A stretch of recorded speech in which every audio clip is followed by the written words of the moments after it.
Hi, Jay Gregorio here. In this video, pag-usapin natin ang mga very important options sa iyong online shop.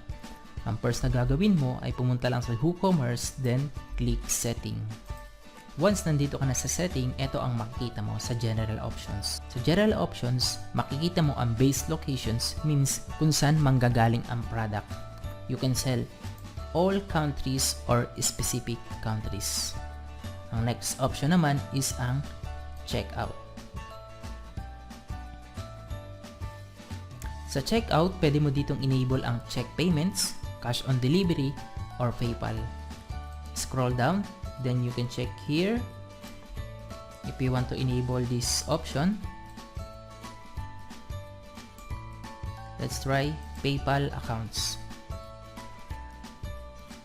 Sa PayPal account, you can click enable. If you want to enable PayPal, click here.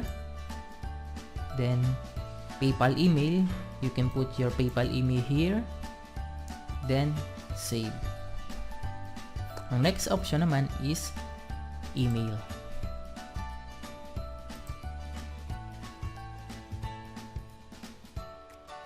Sa email dito, pwede kang pumili ng recipients kung sino makaka-receive ng orders. So means kailangan yung email mo talaga ang ilalagay mo sa new order. Lagay mo lang email mo dito kung gusto mo siyang i-configured. Ito. Edit mo lang ang email dito. Then click save. Ang next option naman ay ang Who Multi-Currency.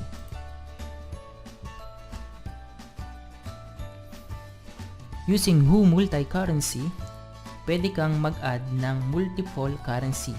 So mas maganda to kung nagbebenta ka abroad or sa specific country.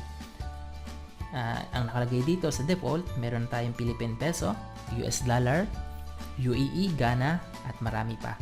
Kung gusto mo mag-add ng another currency, click Add.